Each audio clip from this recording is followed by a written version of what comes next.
welcome to TES Live. My name's Sarah Canane, and today I am delighted to be joined by author Malorie Blackman. Hello. Hi, my pleasure. Malorie's first book was published in 1990, and since then she's written over 50 books, including Pig Heart Boy, Hacker, and the incredibly successful Noughts and Crosses series. In 2005, she was honoured with the Eleanor Farjeon Award in honour of recognition of her contribution to children's literature, and in 2008 she was appointed OBE for services to children's literature. If you want to get involved with the web chat, you still can. Send in your questions to webchat@tes.co.uk, or you can tweet us at TES Resources or using the hashtag TESLive. So we've had loads of questions in already, and by far the most popular is from students who want to know where you get your inspirations from, and that's come from Evie White, Esme Cairns from Burgess Hill School, and the whole of Year 6 at Toner Avenue School. So hello if you're watching. So where do you get your inspiration from?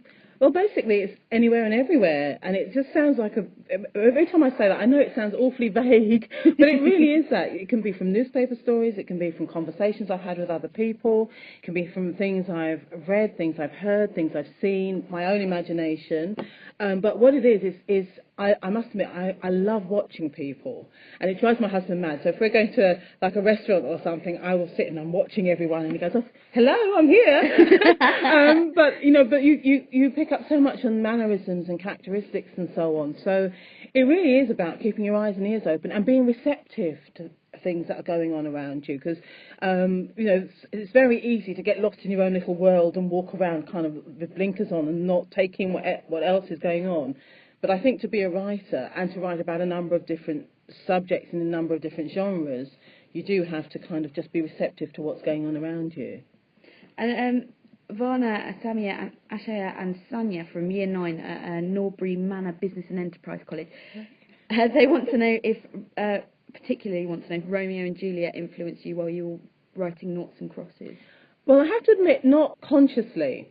And it was only until it was not until I was about halfway through writing the book I thought, oh, this is a bit, like Romeo and Juliet. But that said, I'd already plotted out my story and I knew where I wanted to go with it. So maybe on a subconscious level, but definitely when I sat down to write it, I wasn't thinking I want to retell the Romeo and Juliet story, but I was aware of the kind of parallels when I was writing it. But that said, one of the parallels that escaped me until I read a review said, oh, it's very like Romeo and Juliet. It's even got its own balcony scene. And I thought, oh, so it does, very sort of climbing up the side of the house to get to their room.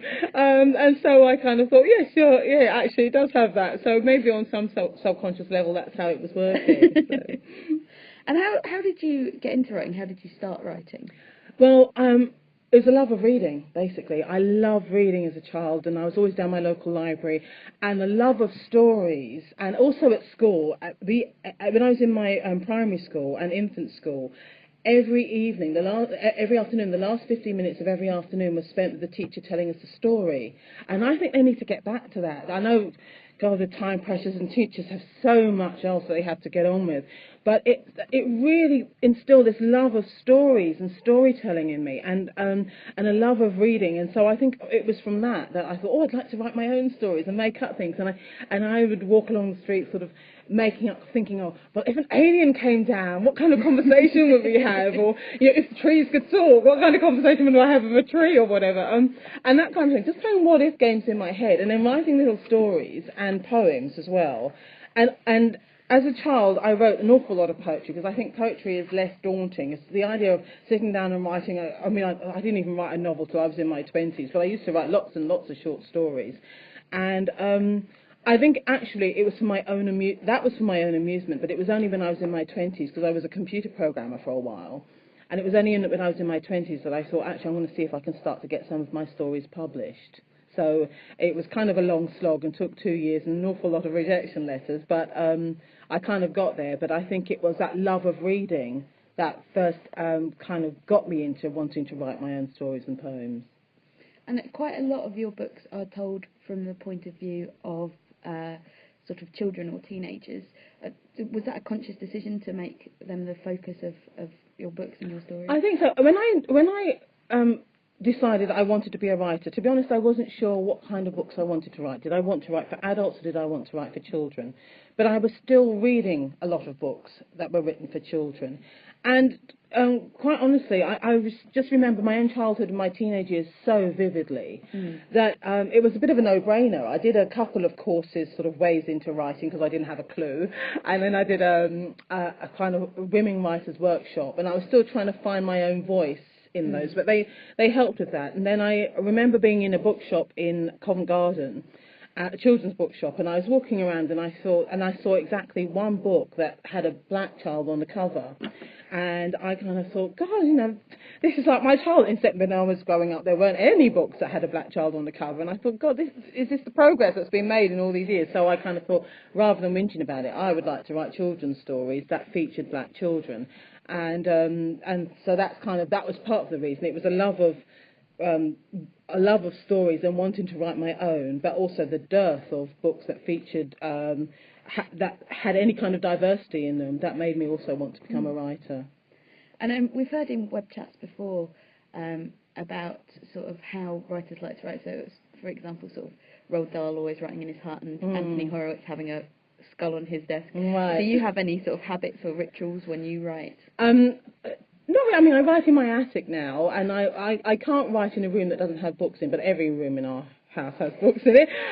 But I have lots and lots of books behind me, and we also have a sort of full skeleton on a stand that we call Sarah, and she wears a Panama hat, and she's right behind me, so she's kind of a good incentive to keep writing. So I just think for me it's about going into a quiet space. I think with most writers they need to somewhere where they're away from everything, and for me it's my attic, and then I can just sit and I'm in my own little world, and I know that kind of once I'm really into a story, I resent the phone going, or my computer binging me because there's an email or whatever, and it just, because it takes me out of the story that I'm trying to tell. So I do like to kind of work in silence and quiet. When I'm creating work and it's a first draft, I like to work in absolute silence.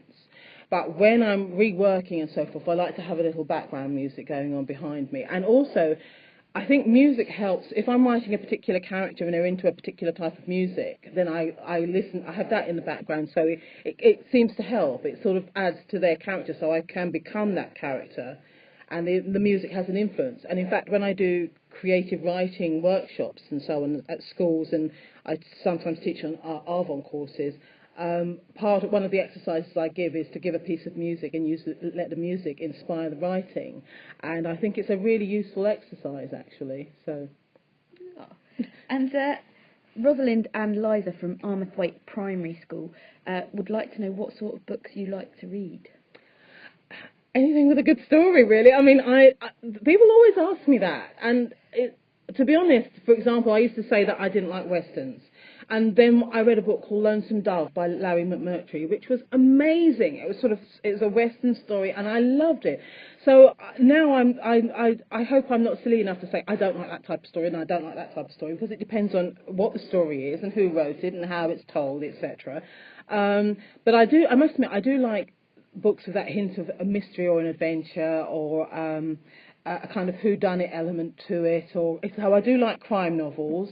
I do love sci-fi, and I do like contemporary novels that are actually telling me a story. I don't like stories that are a bit navel-gazing, I must admit, sort of like, and lots of interior, and you think, yes, but where's the plot? Let's keep getting the plot moving here.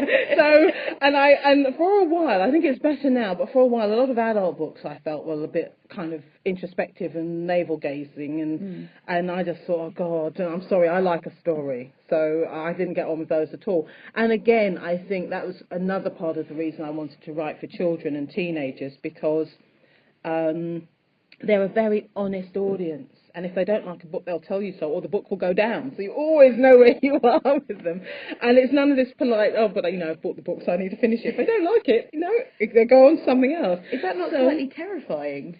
It is, but it's also really exhilarating and refreshing, because when I'm reading a story when I'm going to a primary school or secondary school and I'm reading a story, I know whether it works or it doesn't, because you get instant feedback, and so I like that. And I think, and also I think that as I said, they're a far more honest audience, And so from my own point of view as a child, I did like stories that had a beginning, a middle, and an end. And those tend to be the stories I write. I kind of write something. I try and write stories where things conclude one way or another. Might not always be happily, but most of them are happily. I hasten to add. But I also always try to have hopeful endings. So even if it's not a happy ending, I try and have a hopeful ending. I think that's incredibly important. Rebecca and Casey, who are also from Armstrong, you've already said you love reading, but what else do you like to do when you're not writing your book?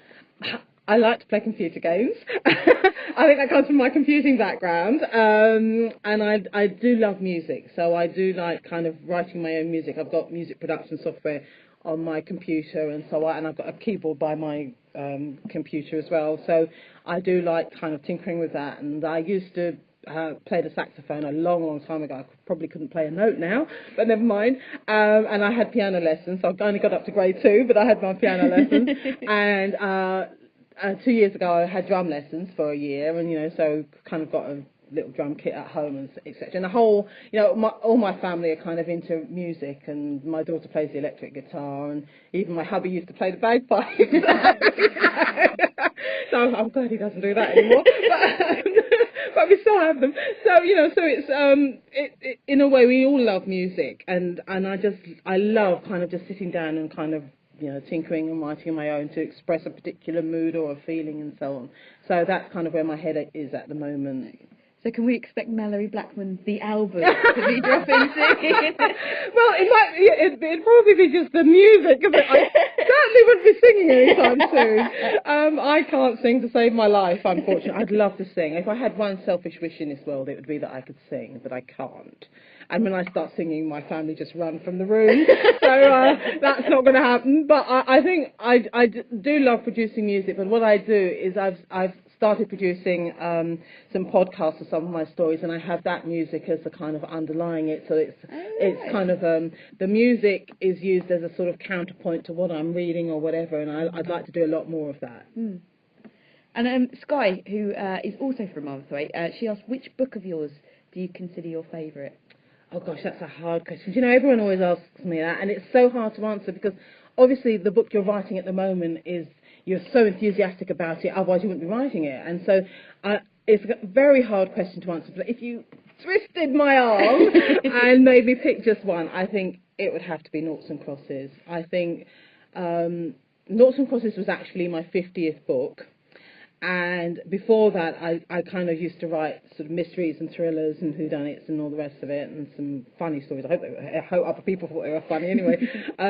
But with Noughts and Crosses, I was kind of ready to kind of branch out and do some grittier stuff, and also a lot of the things I went through in my childhood are actually in that book, and Callum goes through them. And so a lot of the stuff, like especially the school stuff, and the first time he travels first class on a train, etc. That's all based on stuff that actually happened to me, and so it made it a very difficult book to write, because some of it was quite painful to write, but it was also quite cathartic, because it was kind of just letting go of some of this stuff as well and dealing with it.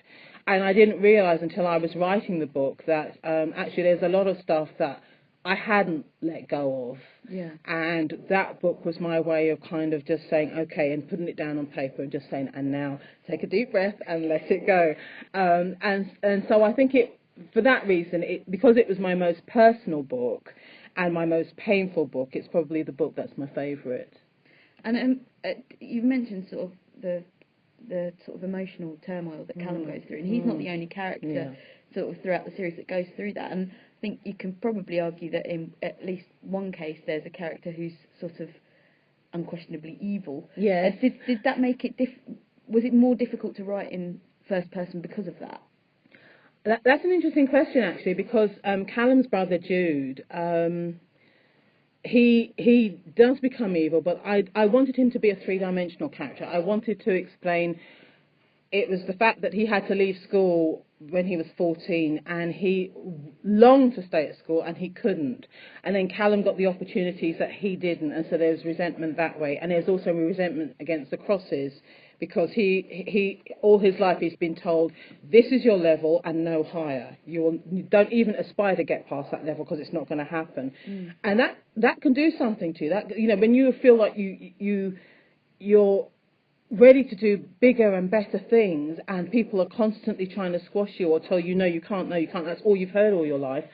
You either become very accepting of it, or you can't, and you believe it, or you get very resentful and angry about it. And that's what happened to Jude, to the extent that in the sort of later books in the series, he does kind of lose a bit of his humanity, or a lot of his humanity. So I did try and set it out so that it was very clear as to why he was a certain way. That's not to excuse what he did, but I wanted him to feel like a real person. I mean, in my head, to be honest, I always know when a book is working, because for me, the people become real that I'm writing about. And so I care about them and I'm concerned about them. And I must admit, in Knife Edge, the second book in the series, when Jude does something really, really terrible, and I was writing that, and a chill went down my spine as I was writing that particular bit in the book. And I kind of thought, oh my God, you know, and I thought, should I write this? And I thought, but this is him, this is not you. And so, you know, you have to write that. And someone once said to me, or I heard it said, that every character a writer creates is in some way a part of them, an extension of them, or there's something in them that's like that character, to be able to express it.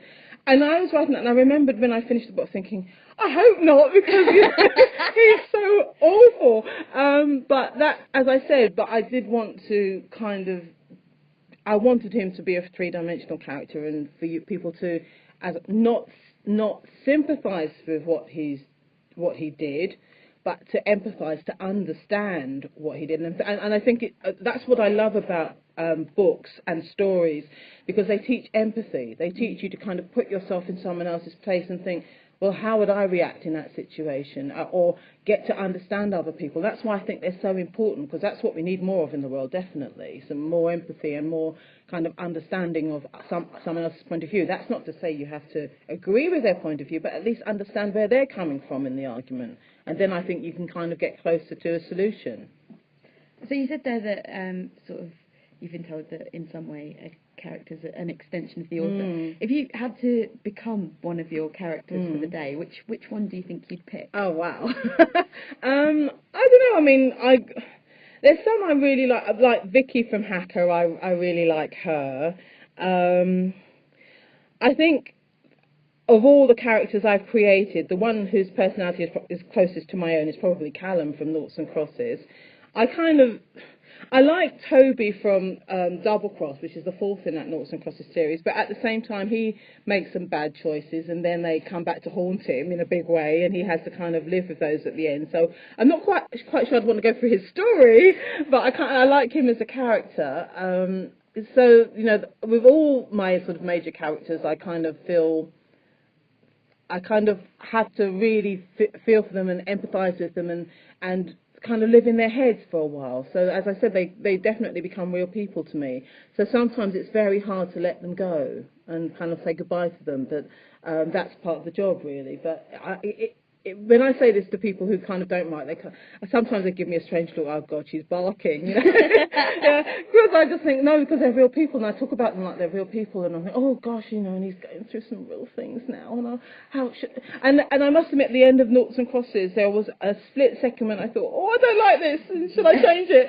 And then I thought, no, this is not about you. You've got to write the story as it's unfolding and not change it. But I was writing the end of Noughts and Crosses. I must admit, I was really tearful, and I kind of thought, oh, you muppet. I thought, you know, God, it's your story and you're crying about it. But it did kind of make me cry. But there you go. Did you always intend for Noughts and Crosses to be a series? Because I think you could argue that at the end of Noughts and Crosses, there was that potentially sort of hopeful ending that could have been left. That's true, but to be honest, in my head it was always going to be about Callum and Seffi and their daughter Callie Rose. And what I wanted to say with that book, I think, was that even if one generation has it bad, then, you know, and is going through some really tough times, your hope has to be for the next generation. And that's why it was so important for me to tell the story of Callie Rose, their daughter, as well.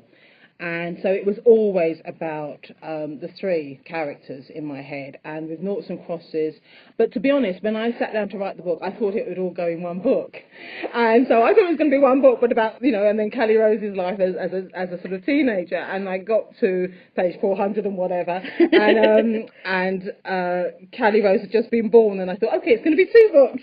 And so, and then I got to page 300 and whatever in Knife Edge, and she was like a year old, and I thought, I think it's going to be 3 books. So, I didn't set out to do a trilogy, but I knew what my story was going to be. It just kind of took me a bit longer than I thought it would be. And then I finished Checkmate, and I thought, okay, that's it, I finished.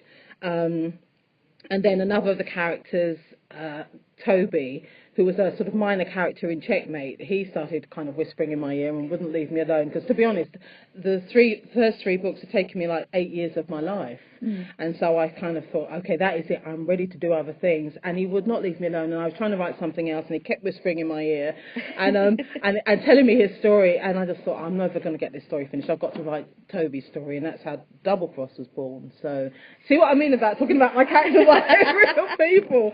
So yeah, so that's kind of how that happened. And so for me, people have said to me, are you going to write any more books in the Noughts and Crosses series? And not unless another character really starts talking in my ear, because I don't believe in just doing it for the sake of doing it. Yeah. I'd have to feel I had a really strong story and a real burning passion to do it. So there's been no whispers as of yet? Well, it's funny you say that, because there's been a character I didn't expect, a very, very minor character who's kind of been... and so I was thinking, I'm resisting it at the moment because I really do want to get on with some other things, but who knows, never say never. A Year 7 Set 1 at St John's on the Hill, hello if you're watching. Hi. They wanted to ask about Noughts and Crosses. If children were to take just one life lesson from it, what would you want it to be and why? Another good question, gosh. One life lesson. I think what it would be is never let other people impose limitations on you and what you can do. There are too many people in this world who say you can't do this and you can't do that. Now, if you can't sing, if you can't carry a tune in a bucket, you're never going to be a singer, but like me. But that said, then you can still maybe get into music in some other way, or, get into production or writing music or whatever. But what I'm saying is you have to be realistic, but at the same time, if people are telling you this is your level and no higher, this is all you're capable of, don't listen to them. You're the one who knows what you're capable of. Don't let other people put limitations on you. So if there's one lesson in there, I mean, I don't set out to write lessons in any of my books, but if there's one lesson that I want people to take away from that, one life lesson, I think it would be that. Because, when I was growing up, there were a lot of people, including teachers, some teachers. I had some brilliant, brilliant teachers, but there were a couple of teachers who were not very nice and who were very... like when I from the time I was 7, I wanted to be an English teacher, and when I was doing my A-levels, my careers teacher, who also had to write our UCAS forms, they're called, well, in my day they were UCA forms, but she had to write the references, and I said I wanted to be an English teacher, and she said, well, I'm sorry, black people don't become teachers, and she said, why don't you be a secretary instead?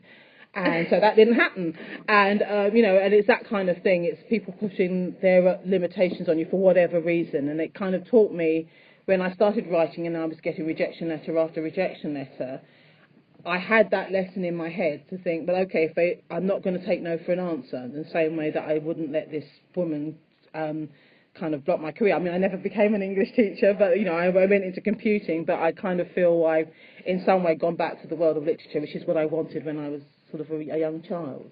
Yeah. And you don't shy away from some very controversial themes in the Noughts and Crosses series. I mean, particularly the idea of terrorism and indeed some sort of child soldiers almost. Do you think it's important for children to be taught about these sorts of things? I do, absolutely. I think there's nothing in my books that children wouldn't see on the news and wouldn't see on television, reported in newspapers or whatever. Unfortunately, children have been used in this way in places like Israel, or in some places in Africa or whatever, where they use children to carry as these suicide bombers and so on. And I just wanted to also explore this whole idea of what drives a person to feel that this they want this to be the end of their life, and for some it's about kind of feeling that they are doing God's work, and for some it's about the ideology. And but within the books I did want to explore this whole idea of what makes a teenager become a suicide bomber, in Checkmate in particular. But she's been groomed by her uncle for his own reasons, by her uncle Jude, Callum's brother. And he obviously has his own reasons, but he's kind of grooming her because she hasn't been told the truth about her family and about her dad in particular.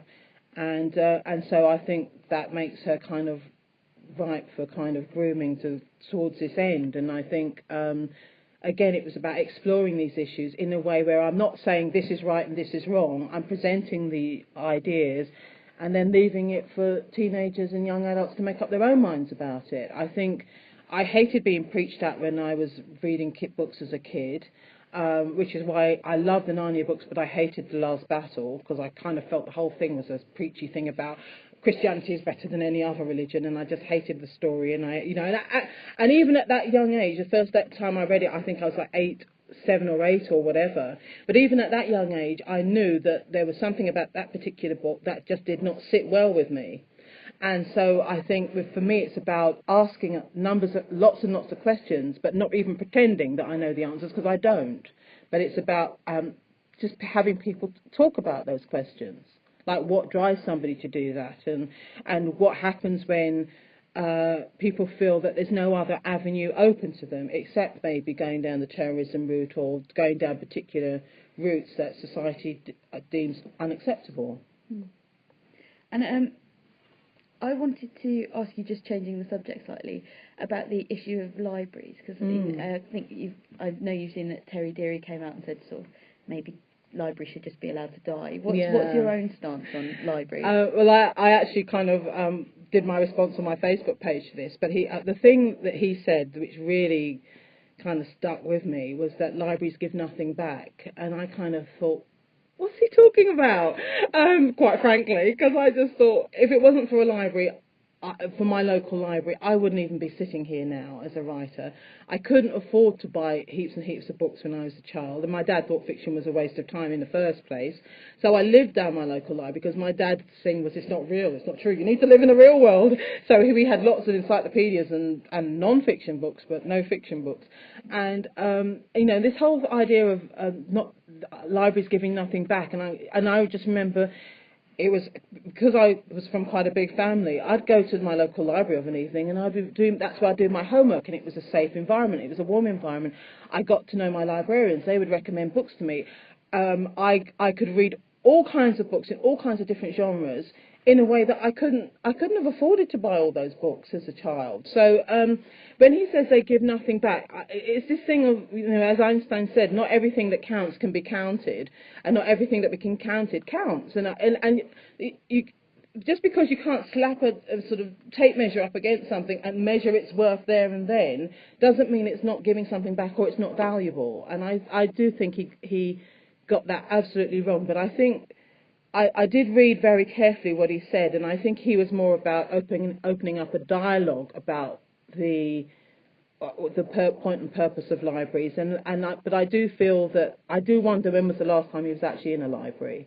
And I do feel that not everybody in the country can afford a computer, can afford the internet, so it's a brilliant way of actually having those resources open to you, so that I think libraries actually create more of a level playing field. And as I said on my Facebook page, they actually are one of the few classless institutions we have in this country, because any class, any race, any religion, any culture, whatever, the library is there for you to use. It's up to you. It's there as a resource. Maybe if you choose not to use it, then that's your business. But it is there, and we need to cherish them, and we need to protect them.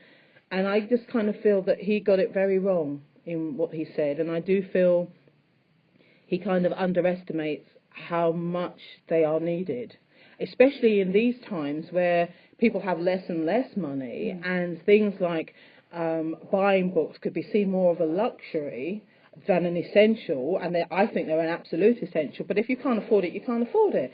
But at least you can go to a library and get them for free.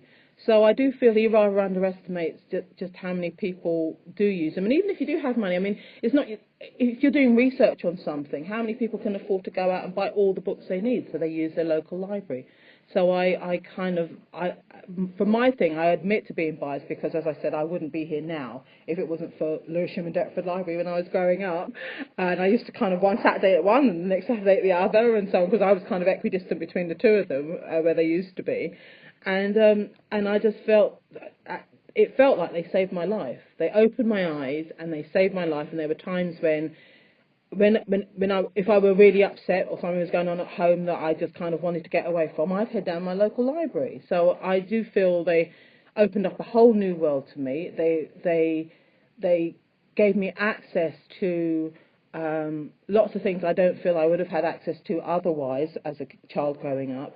And my local library at the time had records, it had tapes, it even had artwork you could take home and hang on your wall for 3 weeks, or but I never did that. But and now they have DVDs and they have computers, and that's why I think it's also so important to cherish the librarians, because a good librarian, absolutely worth their weight in gold. When my daughter was first born, we'd go down our local library and I'd sit in on storytelling time, etc. So I'd rather the libraries were open. If the only way to keep them open is to have volunteers, then fair enough. But I do feel we need libraries and we need qualified librarians, and so we should cherish them and protect them.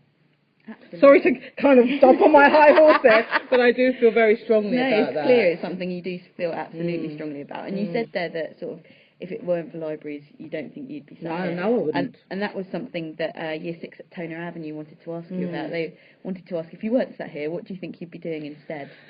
Well, as I said, I used to be in computing. I'm not sure I could have, because when I was in my mid-20s, I had enough of computing and I wanted to get out of it.